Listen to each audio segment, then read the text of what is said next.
एक माँ की जान बचाने की जंग, एक प्राचीन श्राप से जूझता बेटा और एक रहस्य जो पूरे परिवार को तबाही की कगार पर ले आया है। क्या विहान समय रहते कामिनी की मूर्ति को नष्ट कर पाएगा, या गौरी का सामना होगा उस आत्मा से जो सब कुछ खत्म कर देना चाहती है?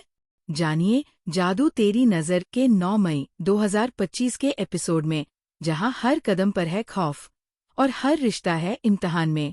वीडियो शुरू करने से पहले कृपया हमारे चैनल को लाइक और सब्सक्राइब करें और लेटेस्ट अपडेट्स कभी मिस न करें।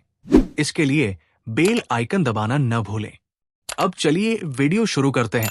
शारदा से पूछताछ के दौरान जब वह चुप रहती है, तब हर्ष विहान को बताता है कि कामिनी ने चाल वृक्ष का उपयोग करके वीणा पर हमला किया है। प्रथम वंशी ये रहस्य उजागर करता है कि वीणा को बचाने का एकमात्र तरीका है पाताल लोक में स्थित कामिनी की मूर्ति को नष्ट करना।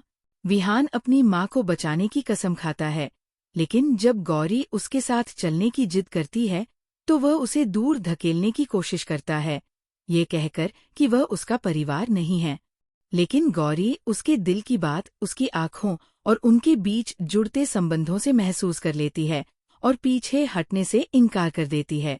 विहान अपनी माँ को बचाने की कसम खाता है, लेकिन जब गौरी उसके साथ चलने की जिद करती है तो वह उसे दूर धकेलने की कोशिश करता है, ये कहकर कि वह उसका परिवार नहीं है।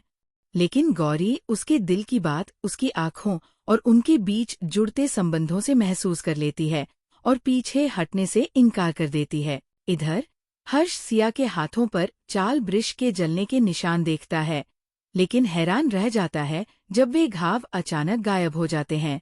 ये देखकर उसे सिया के असली नागिन रूप की याद आ जाती है। उनके बीच का यह कोमल पल टूट जाता है जब उन्हें एहसास होता है कि वीणा को बचाने का समय बहुत कम बचा है। विहान, गौरी और अर्जुन एक रहस्यमय और खतरनाक जंगल में प्रवेश करते हैं, जहां हर कदम पर मौत छुपी होती है। एक पेड़ अचानक गिरता है और विहान को कुचलने ही वाला होता है, लेकिन गौरी उसे बचा लेती है। इस पर विहान गुस्से में फट पड़ता है, पर गौरी हार नहीं मानती। वे आगे बढ़ते हैं और एक अंधेरी गुफा में पहुंचते हैं, जहां प्रवेश करने के लिए विहान को अपना खून बहाना पड़ता है। गुफा के भीतर अजीब शक्तियां उनकी परीक्षा लेती है। गौरी और विहान की नोकझोंक उनके भीतर की भावनाओं को छुपा नहीं पाती, जबकि अर्जुन उन्हें केंद्रित रहने की सलाह देता है। जब वे अलग अलग दिशा में मूर्ति की तलाश में जाते हैं, गौरी को कामिनी की मूर्ति मिल जाती है, लेकिन तभी उस पर कामिनी की प्रतिशोधी आत्मा हमला कर देती है। वही घर पर शारदा को डर है कि अगर विहान को कामिनी के परिवार से जुड़े सच का पता चला तो सब कुछ बर्बाद हो जाएगा। उधर हर्ष और सिया चाल वृक्ष की शक्ति को तोड़ने के लिए पुराने दर्दनाक रहस्यों को उजागर करते हैं, जिससे वीणा पर इसका असर कमजोर होता है।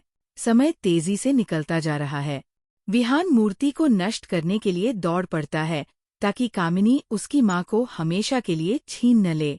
लेकिन जब गौरी अकेले कामिनी के प्रकोप का सामना करती है तो ये लड़ाई सिर्फ वीणा की जान की नहीं, बल्कि उनके आपसी भाग्य के अस्तित्व की भी बन जाती है।